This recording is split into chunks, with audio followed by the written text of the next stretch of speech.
Jaya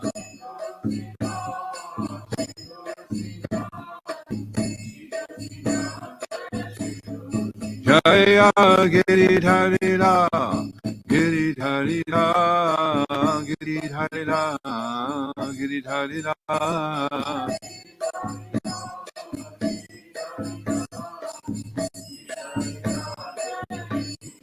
Jaya Nisingadev, Nisingadev, Nisingadev, Nisingadev.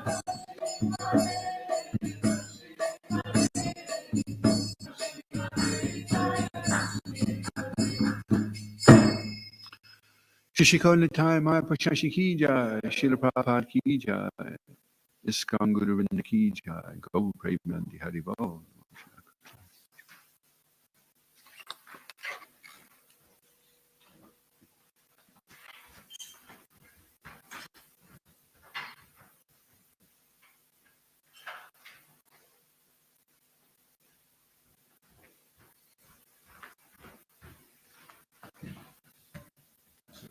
Reading from our family business by Vaisheshika Prabhu.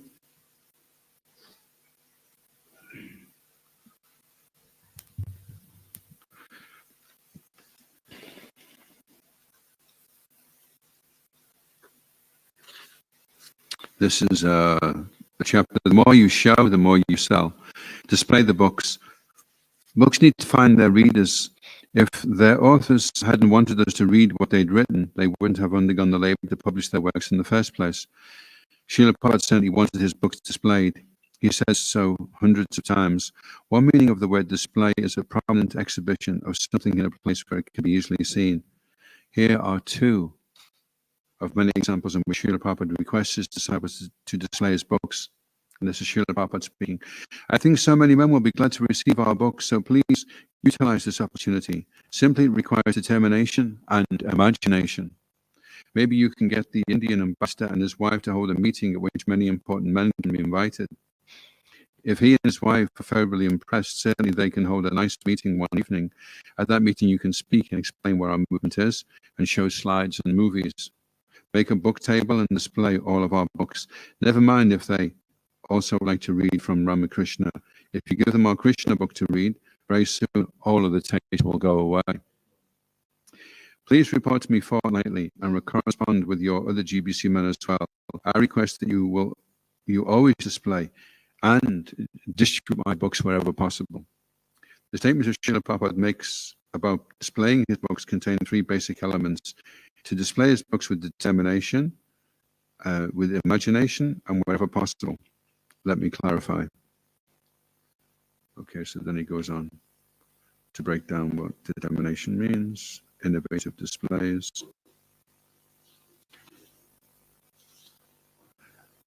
and looking for love.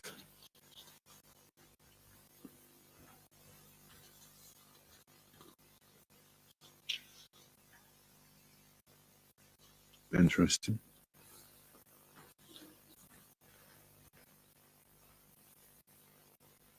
Oh.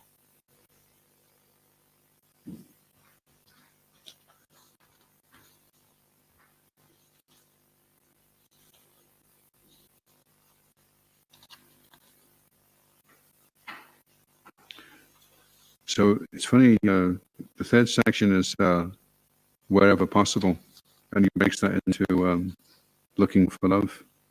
Interesting. Okay, so the next one is determination pace. Om Namo Bhagavate Vasudevaya.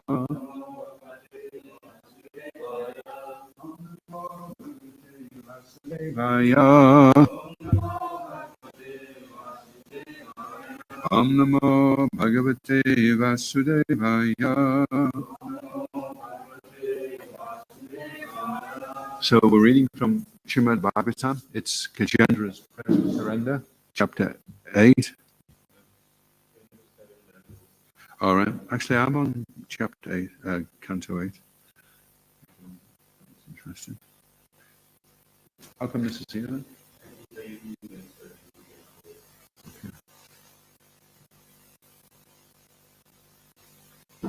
Srimad Bhagavatam, 7th canto, Hiranyakashipu and Prahlad Maharaj. It's chapter 5. Prahlad, the saintly son of Hiranyakashipu, and it's text 19.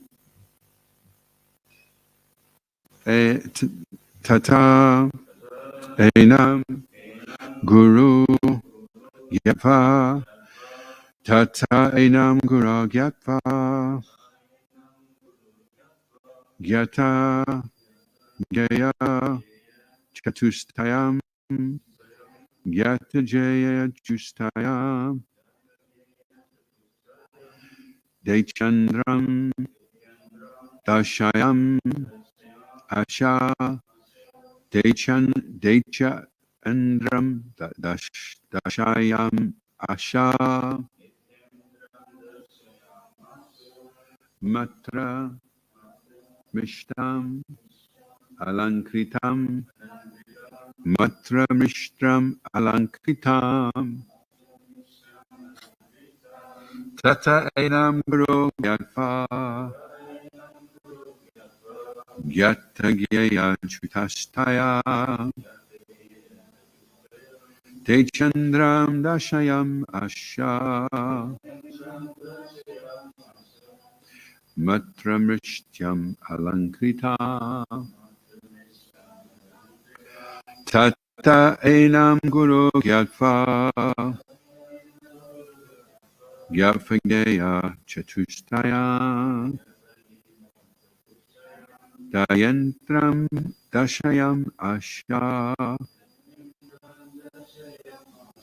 matra mishtam alankrita,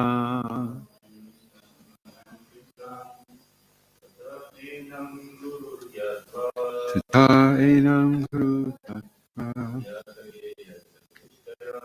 tattvageya chatustaya,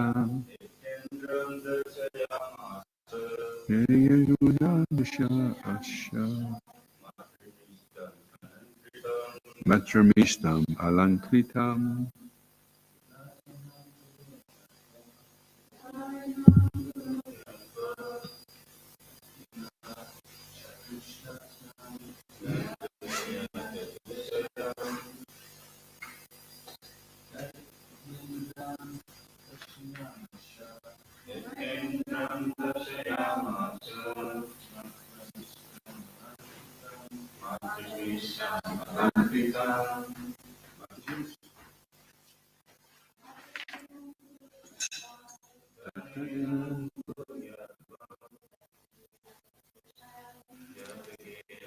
Tushtaya,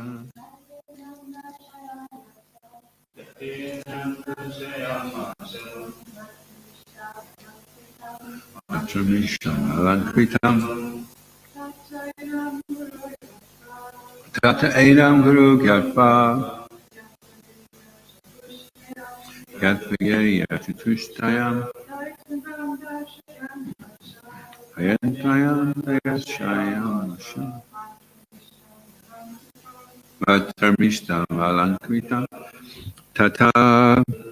Thereafter, enam, him Prahlad Maharaj, Guru, his teachers, Gyava, knowing, Gyata, known, Gaya, which are to be known, Chatustayam, the four diplomatic principles, Sama, the process of pacifying, Dana, the process of giving money in charity, Veda, the principle of dividing, and Danda, the principle of punishment. Deja Indram, unto Hiranyakashipu, the king of the Dechas, Dashayam Asha, presented, Matramishtam, being bathed by his mother, Alankritam, decorated with ornaments.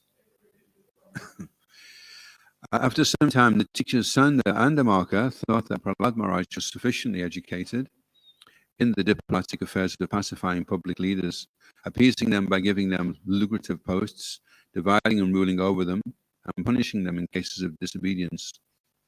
Then one day, after Prahlad's mother had personally washed the boy and dressed him nicely with sufficient ornaments, they presented him before his father. So, responsibly, please. After some time, the teachers Sanda and Amaka thought that Prahlad Maharaj was sufficiently educated in the diplomatic affairs of pacifying public leaders, appeasing them by giving them lucrative posts, dividing and ruling over them, and punishing them in cases of disobedience. Then one day, after Prahlad's mother had personally washed the boy and dressed him nicely with sufficient ornaments, they presented for his father.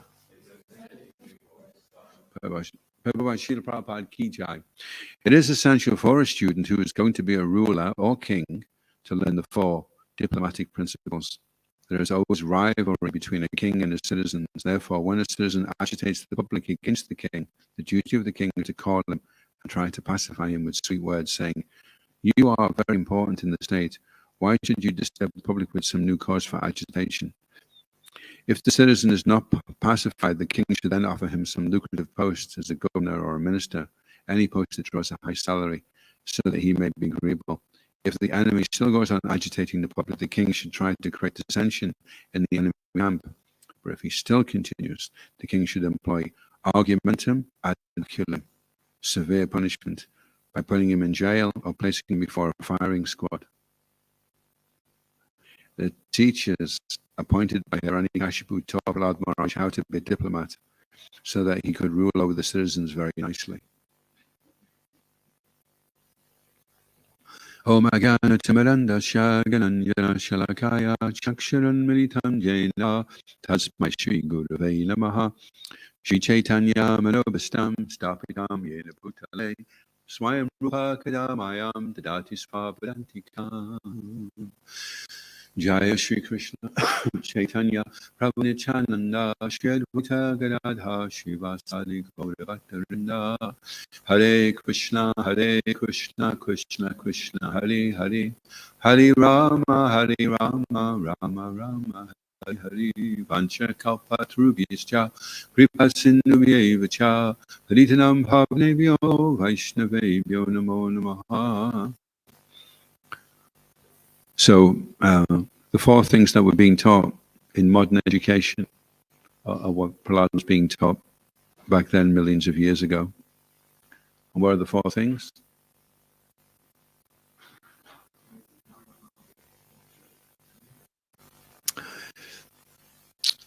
What are the four things that's been referred to here in the purport that we've all been listening to?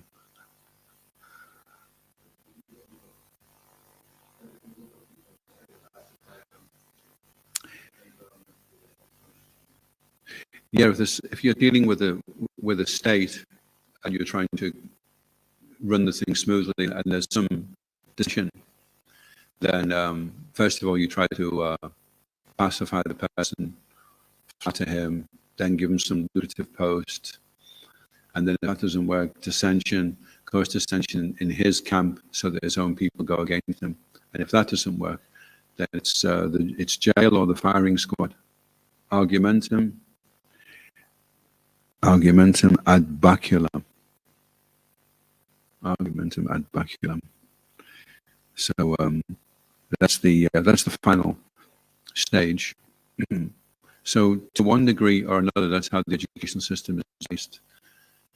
Training people how to compete and to get on in life at the expense of others.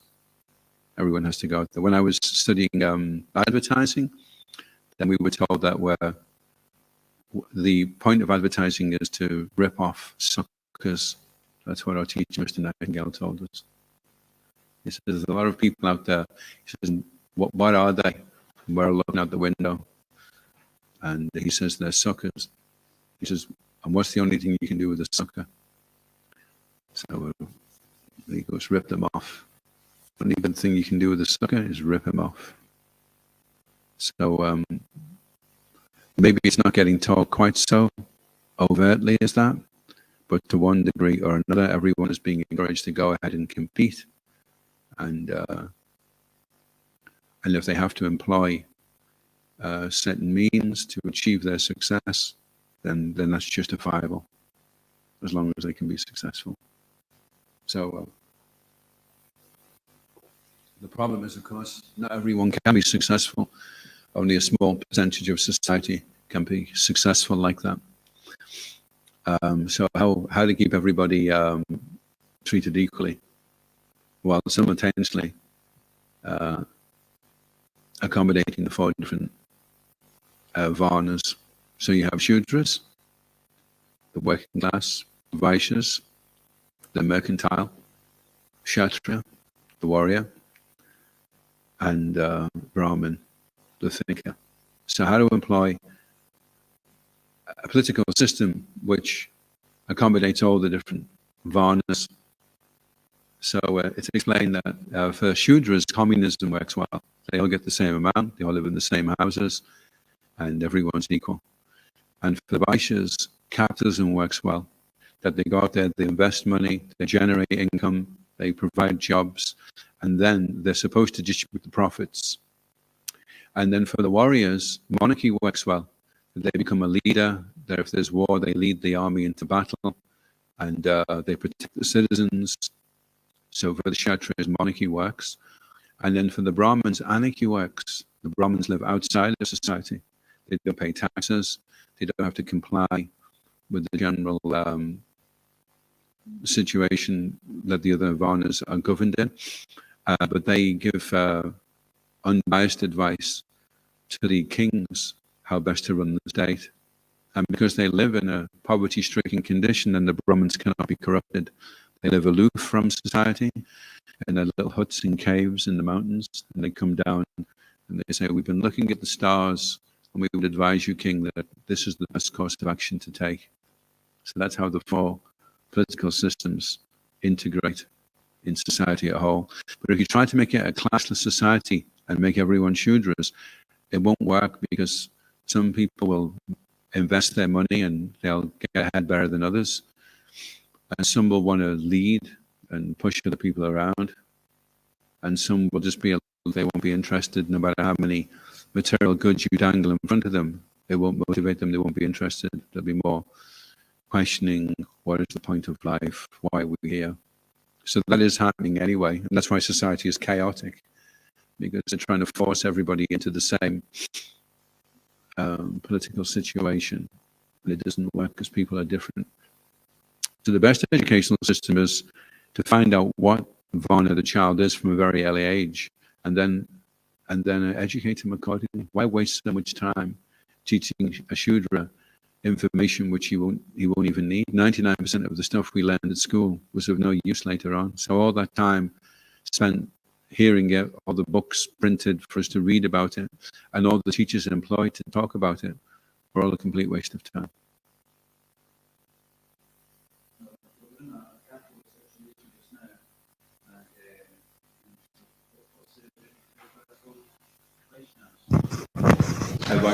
Vaishyas. So like the Vaishyas are pretty much in charge of the world economy, and should it not be the Brahmins that are at the top sort of advise them to be more ethical and moral with their choices, because it seems we're missing that in our society just now.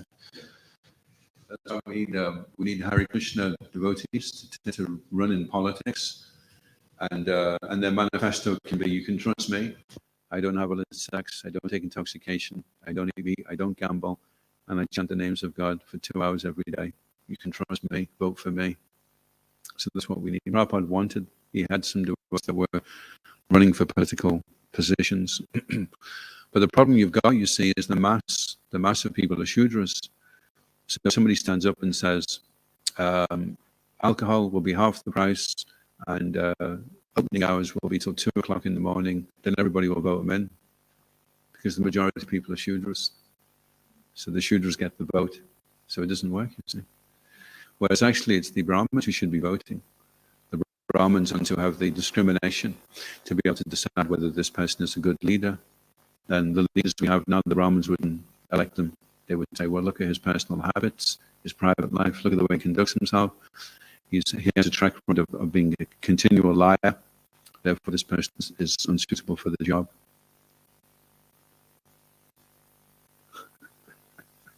So we have a mess. We have a mess because if you're in a lunatic asylum, and most people in there are insane, and whatever goes on in the lunatic asylum is decided by votes, then what's going to be going on is going to be absolutely crazy. You just need enough people. In America, if enough people, if 50,000 people affiliate to a particular faith, it's accepted as a bona fide religion. And because Star Wars was very popular, then people, over 50,000 people in America decided they wanted to be Jedis. So now it's a bona fide religion. It can be, you can go around saying the Force be with you, and I don't know what they do for lightsabers, but they can do their Star Wars religion because over 50,000 people decided that they wanted to believe that. It was, right from the very beginning, everyone knew it was concocted. But it sounds more fun than Christianity. Let's go for that one instead.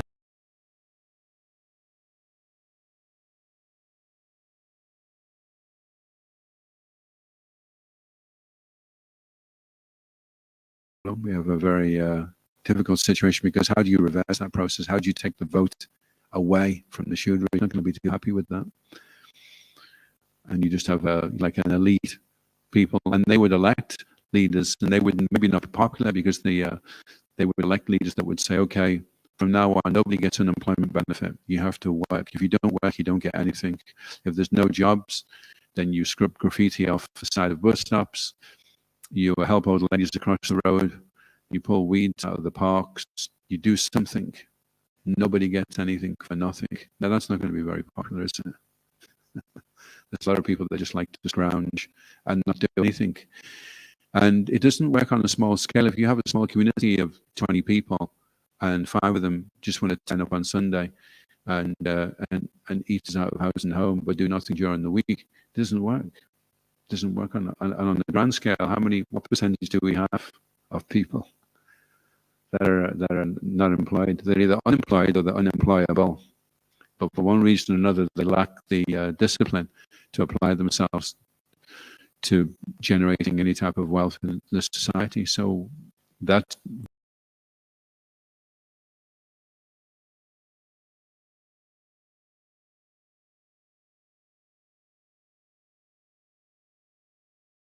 so then how much money is being wasted because of that?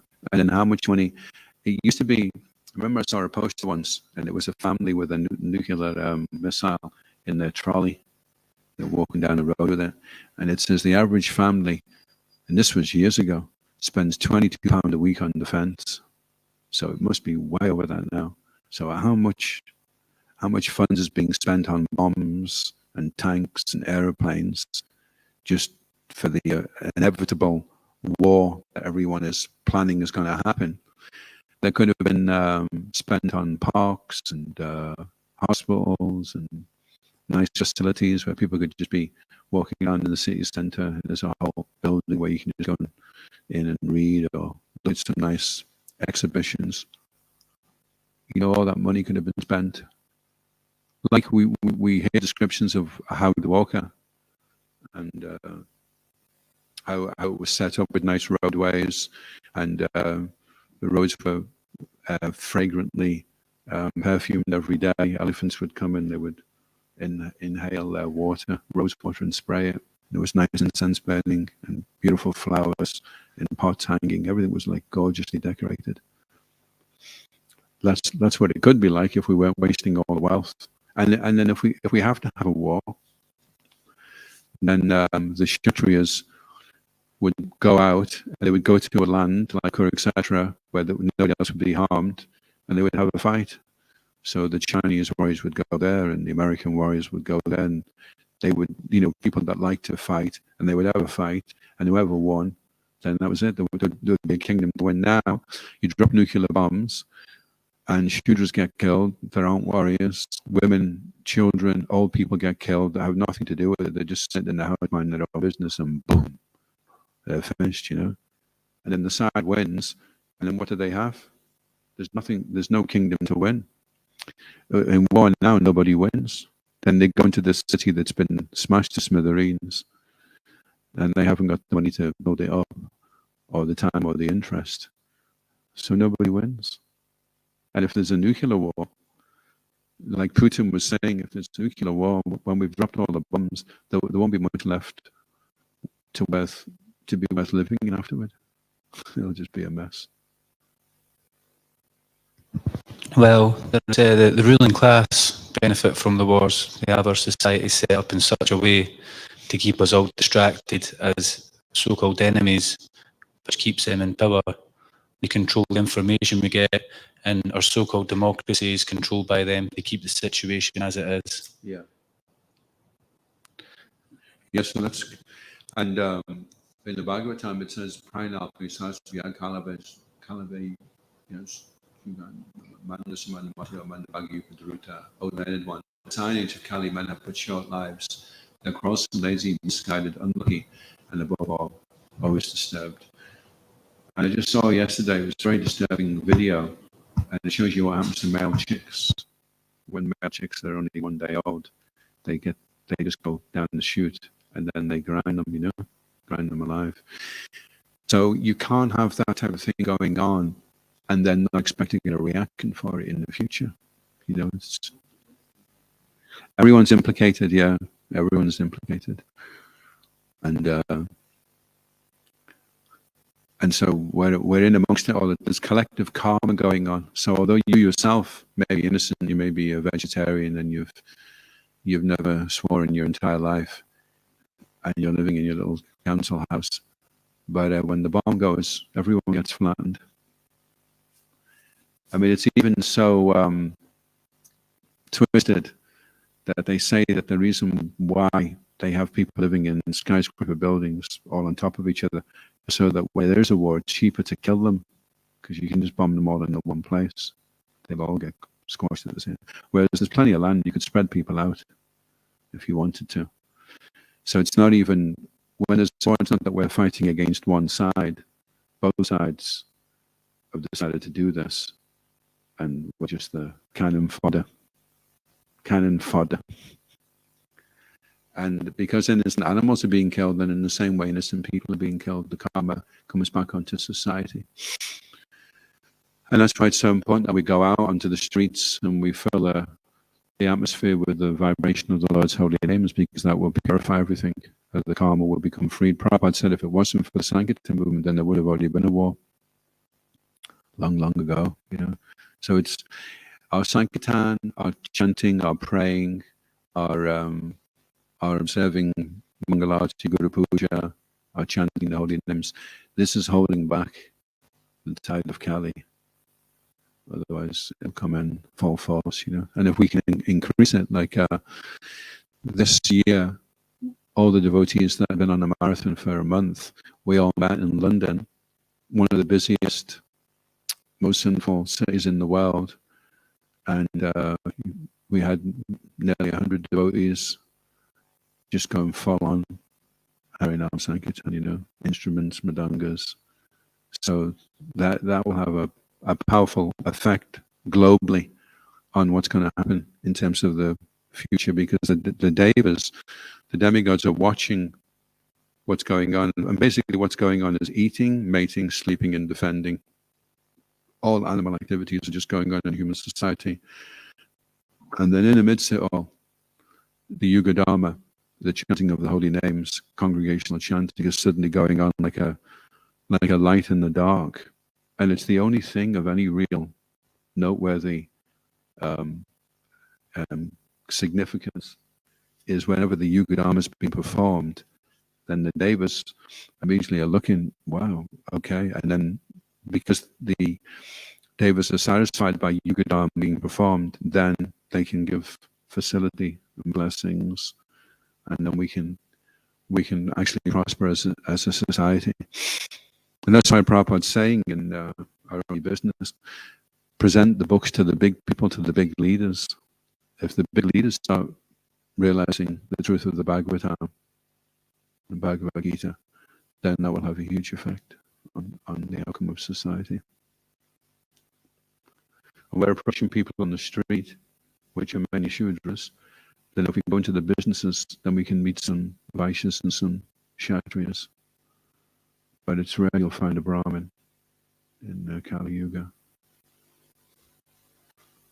Any other questions or comments?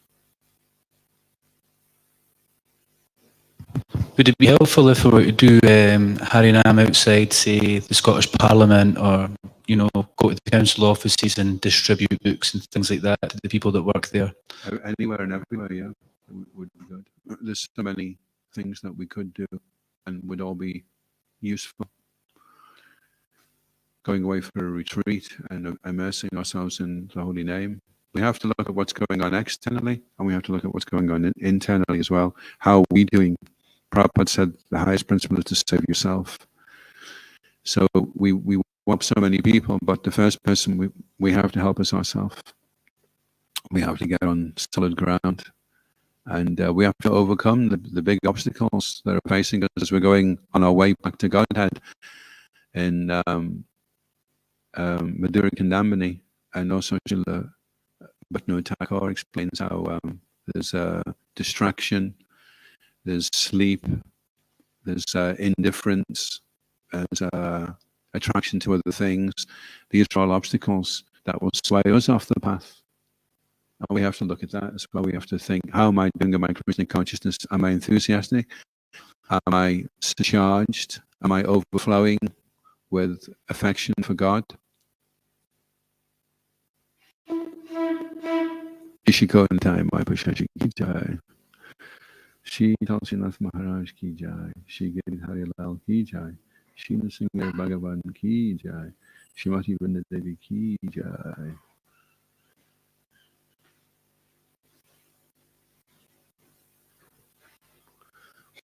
It's no good being a doctor with the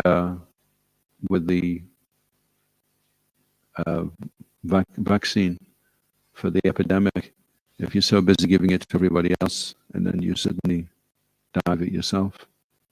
You have to, and people are very dubious about vaccines, so the doctor would have to say, look, I've taken it and I feel great. But if he's taken it and he doesn't look so good, then people will doubt whether this vaccine really works. So you're giving people books about how to become blissful and realize your eternal, all knowledgeable, constitutional position. And you have to show the people that you're experiencing that yourself. You're becoming aware that constitutionally you're eternal, blissful, and full of knowledge. And that you're not the body. And people will know that on a kind of subtle level that gets communicated to people. That you are like them. That you yourself are walking the talk. And then they'll become curious. They'll think, this person, he's so fearless and he's so happy. He seems to be so switched on and so in tune with life and what it's all about. I want to find out from him. He's saying these books are what did it for him. Maybe I should read these books as well. So yeah, there's an external thing that's going on, which is a problem, and there's an internal thing going on, which is also a problem. And that is that we're conditioned by the material energy, and we're very much in the bodily conception of life. And that will take time to become free from this foreign nature. We've been in the material world for a long time, many lifetimes, and now we're turning back, and we're going in the opposite direction. We're doing a U-turn, actually. All our desires from previous lives, they take us into the next birth. And in that birth, as we're fulfilling the desires from our past life, we're also accruing more desires for the next life. And then this goes on. And as it goes on, we accrue so many desires, so many things there and not. And then suddenly, actually, no, I don't think I want to do this anymore. And then we suddenly want to go back from where we've come from into our original position, where we become a servant, we become humble, we become empathic, loving, compassionate.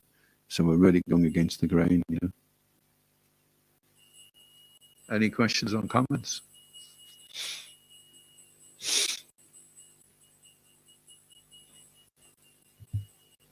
It's essential for a student who is going to be a ruler or a king to learn the four diplomatic principles. There is always rivalry between a king and the citizens. Therefore, when a citizen agitates the public against the king, the duty of the king is to call him, try and pacify him with sweet words. You're very important in the state. Why should you disturb the public with new causes of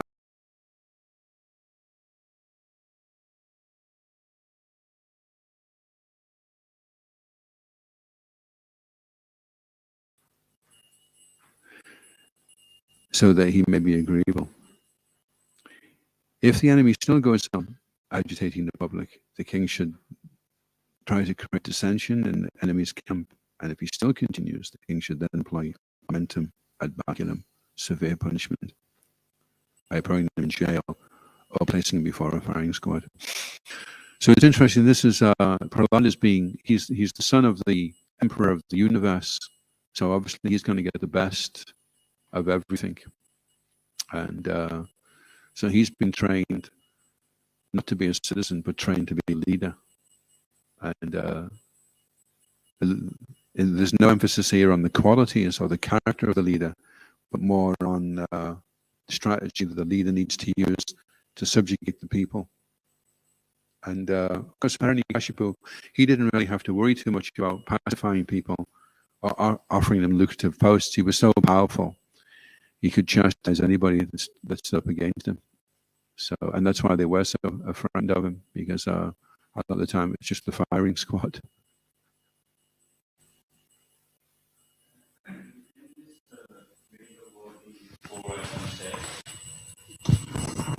In this ways of working, these 4 items be applied in a devotional community?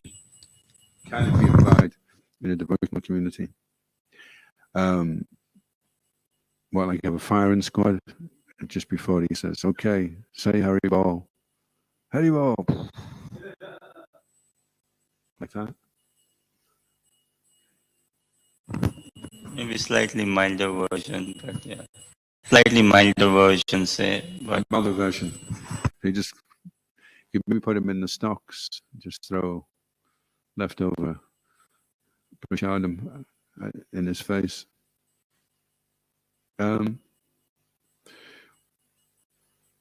Yeah, that's interesting, because if you have some dissension, then you would try and pacify the person. But if you was to give the person a position of leadership and he has dissension, he wants to act contrary to the Vedic principles, and he doesn't want to follow the line of authority. He wants to invent some kind of watered down version of what he thinks Krishna consciousness should be. Then that's not going to work very well, unfortunately. There needs to be a stronger. I mean, Srila Prabhupada was very strong. There was a load of devotees in the room, and they were complaining about the temple president. Oh, he doesn't chant. Oh, I saw him smoking a cigar, and so many things they were saying. So Prabhupada said, okay. I think there was 4 of them. Prabhupada said, okay, you will be temple president? Oh, no, not me, Srila Prabhupada. And so then he said to the second one, you will be temple president? Oh, no, I don't think I can. And then he finally got to the 4th one. And then Prabhupada said, so shut up and follow. so, like, maybe hypothetical, say, if a temple president is actually smoking cigar or breaking regulatory principles and things and all, and if someone says, well, the temple president is seen doing this and all, then, and the other person could genuinely may not be in a position to hold the post of this temple president, then should the temple president still be allowed, because you are not capable enough to be the temple president? Well, in that context, Srila Prabhupada was defending the temple president because he'd been given a very difficult task, and Prabhupada, being all-knowing, knew that temple president was sincere at heart, and so he wanted to establish in all the temples the sanctity of that position. So they were considered almost like sannyasis and almost like gurus. So they were respected because of that. So in that case, that particular person was sincere. Now, it may be also that there are some people that get into the position that are not, but then that same principle applies to the ones that are creating dissension. That anyone that's not aligned with following the Vedic principles, then that's the person who's considered unwanted, and so then you would have to elect another temple president. So that also was there with Srila Prabhupada. Sometimes that was the case, the devotees would complain. There's an interesting case Bharata Maharaj was telling us. There was one situation where he told one lot of devotees that it was good that they'd reported that the temple president was eating meat. I think he'd married somebody that was a meat eater, and they'd found things in the fridge which weren't very good, So Prabhupada was supporting one group of devotees that complained about this and brought it to their attention. Another devotees had decided, well, we'll just work under his authority, and one way or another things will work out. And Prabhupada was also pleased that they decided to do that. So when you have an international society and you have an institution, then you have two things going on. You have what is good for the institution, and you have what is good for the individual. And so sometimes when you take something in that context, it was relevant. But as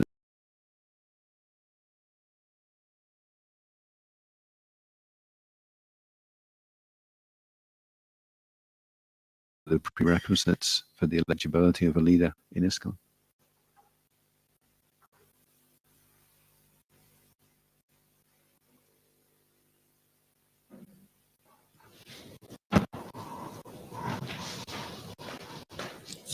Yeah, it's an interesting subject, isn't it? I wonder how can a sadhaka reading this purport, and how can a sadhaka he can apply it in his life, externally in his dealings with work, university, family, friends, and all, and also living in devotee community.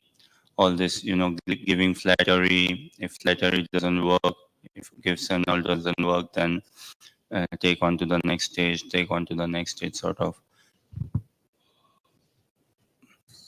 How does this apply in devotion? How can one apply? Well, I don't think there's we're at the very beginning stages of Varnashram right now. Prabhupada wanted Varnashram. So once Varnashram is there, then you would have your police in the Varnashram system, the Kshatriya, and they would be the ones that would mete out punishment if it was necessary. And we don't have that right now. We're in the very beginning stages. It was there in the Vedic culture before. Parikshit Maharaj, he had no qualms. He just saw Kali torturing the bull, came over, drew his sword, and was just about to lop his head off. And then Kali said, "Oh no, please." And although he forgave him, he said, "Okay, look, I forgive you, but you cannot stay in this." He said, "Well, where can I reside?" And he said, "Wherever there is illicit sex, intoxication, meeting, and gambling." He says, "But that doesn't go on in your kingdom." This is okay. Then you can exist outside the kingdom, anywhere where there is gold. So that was where Kali was, and because wherever there is gold, automatically, eventually, there will be illicit sex, intoxication, eating, meat, and gambling. So he was forgiven, but at the same time, he wasn't allowed unrestricted freedom. After that, he was to be contained, because it would be irresponsible for Maharaj Parikshit to just say, "Oh, it's okay, I forgive you," and then Kali can go and find another bull and do the same thing again, which in one sense would be condoning it. So Maharaj Parikshit had to take a strong stance and say, "Okay, look, personally, I don't mind you still living, but you cannot stay within this kingdom."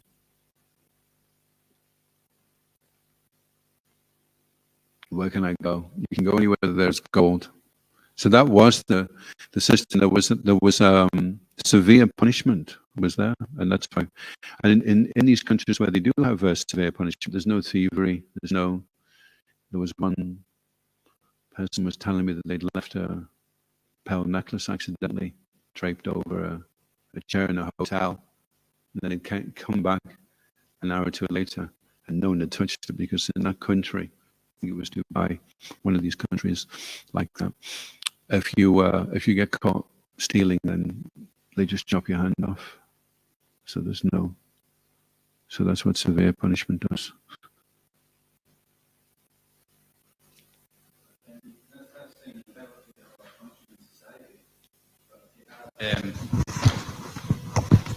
That's fine and well in a functioning society where everybody's catered for.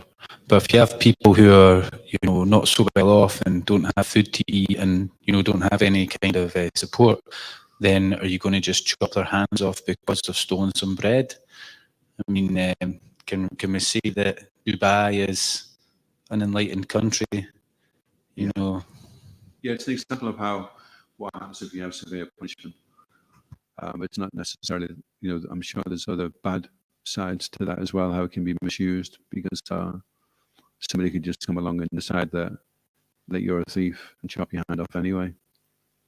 And because it's been so abused, that's why the pendulum has swung the other way now, where people are very careful and they're given rights, although those rights seem to be diminishing more and more. But that was, there's cases in English of a boy being executed because he stole some bread, and the reason he stole the bread was because he was starving. So then it doesn't work so well then. Yeah. Thank you. On that note, with severe punishment, when we say in Krishna consciousness that fear shouldn't be a good motivator, like why should it be used as a motivator for a society then? So like if the punishment is too severe, like people wouldn't be acting anymore because of fear. Yeah. So if it was a Krishna conscious society, then that would not need to be resorted to. But if it was a society that lived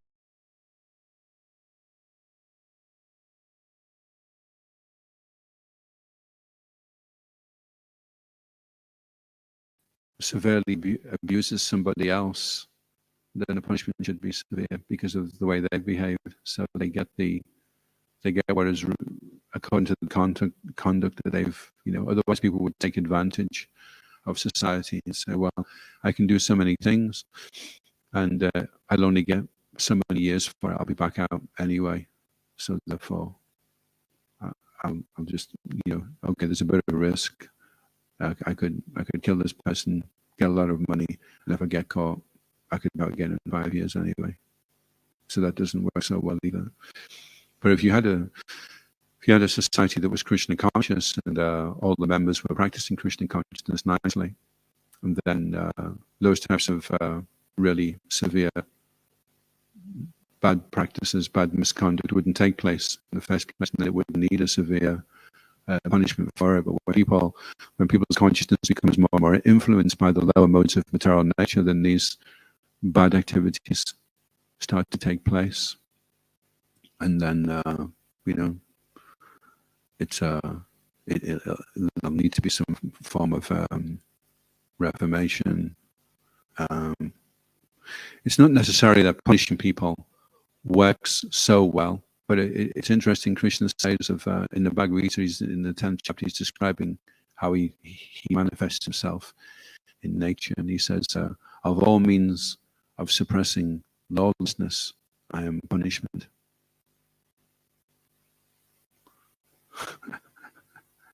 So if you have lawlessness going on in society and you try to be nice and kind, it won't work.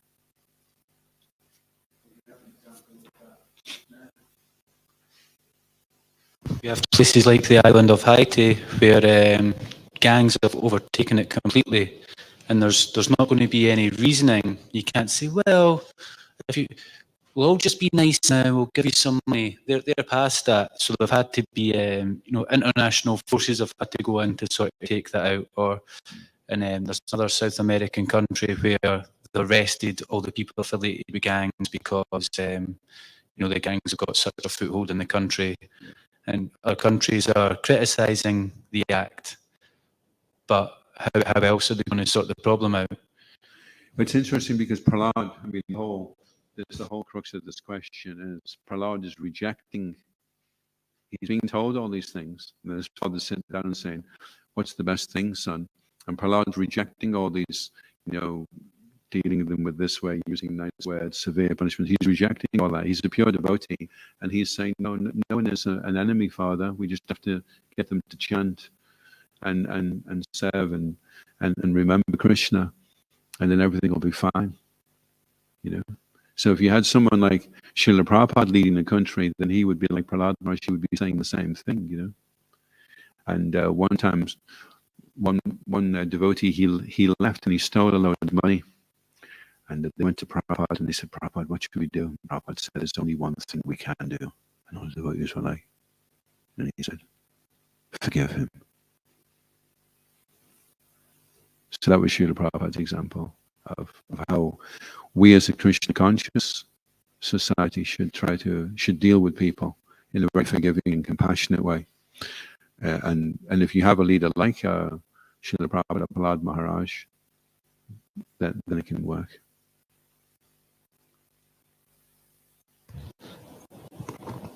So I do believe in forgiveness and maybe amnesty for people if they've been behaving a certain way, if they're willing to join a sort of Krishna conscious lifestyle.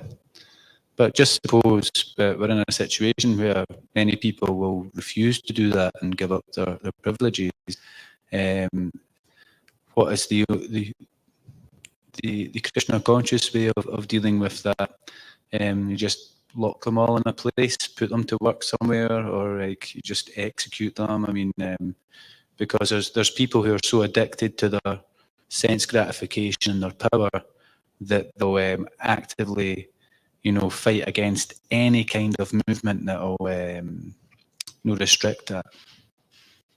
So the essential thing is to take shelter of a pure devotee and to also become a pure devotee, so that you can be guided from within and without to act in a perfect way. So Srila Prabhupada established the movement by his own example, and so many people came forward to take up Krishna consciousness because of that. So that's the important element, is having a Raja Rishi, someone that's a saintly king, someone that's a very powerful leader and very saintly at the same time. That's what's needed. If that's there, then we entrust him with making the decisions what to do and what not to do. We're like the foot soldiers, If you stop the foot soldier and said, "Oh, there seems to be this taking place here," the foot soldier says, "I just follow what the general says," And we go this way, we go that, we do what we do, And Prabhupada's weapons weren't machine guns and nuclear bombs. His weapons were prasadam, the holy name, and deity worship. Having temples everywhere where the people can come and see the deities and become purified. That was his work. There's one conversation, he's speaking with Lieutenant Mosey in the Science of Self-Realization. And the lieutenant thinks the Prabhupada's got something here that could work, that could help people that are criminals become good people, And he's asking Prabhupada, "What should we do?" And he says, "There should be chanting going on." And the lieutenant was really taking him seriously. He really thought that this could happen. But whether that would be allowed, politically, because of so many other considerations. But that was Prabhupada's solution.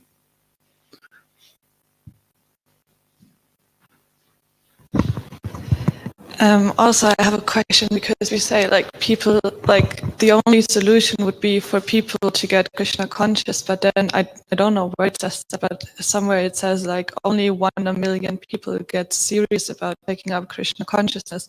So I'm kind of wondering, is it the only spirituality, spiritual science, religion that will work, or should we maybe also encourage other people from other religions who are sincere in their endeavors to follow that path, or is it really just that only Krishna consciousness is the answer?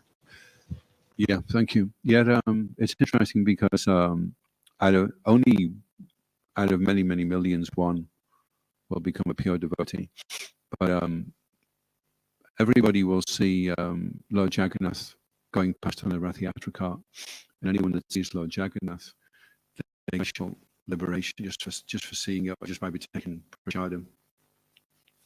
So you have the general masses who will get the benefit of coming in contact with Krishna consciousness, getting a lot of prasadam, hearing the holy name.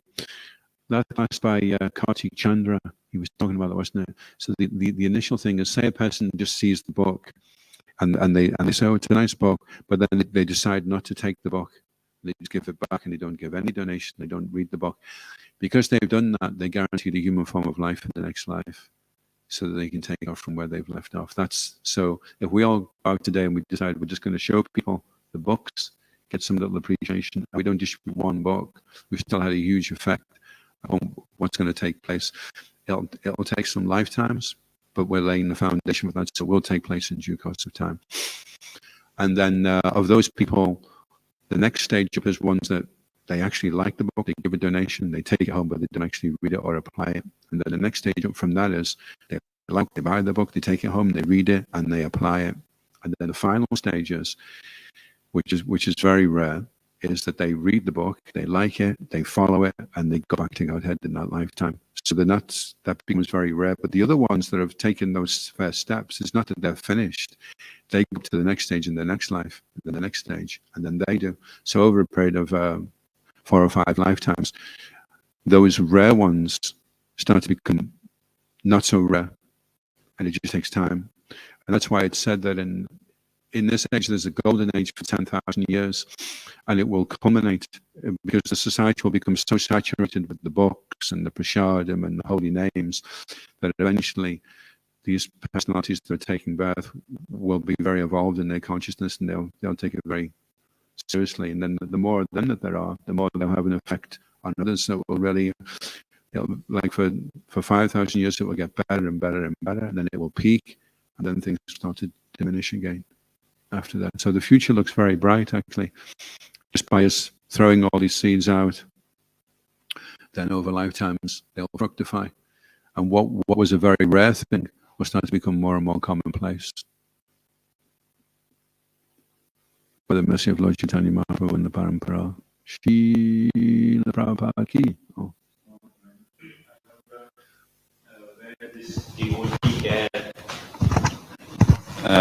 Yeah, just a small comment, and perhaps for me to more to understand and study where devotee care fits in this equation. Like if there's some dissension between devotees in the community, some conflicts and all, I'm sure there would be some guidelines on where devotee care fits in and what role does it play. Yeah, well, devotee care, we have to remember the leaders are also devotees. So we have to look at that.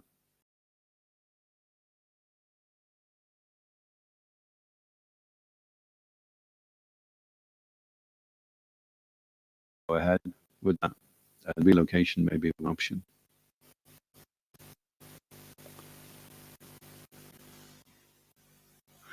So yeah, we're all devotees, and we have to look after everybody, protect everybody, and that's why Maharaj Parikshit, Kali became a devotee on the spot. He surrendered. I'm so sorry, I didn't mean to do that. Please help me. So Parikshit immediately, yeah, okay.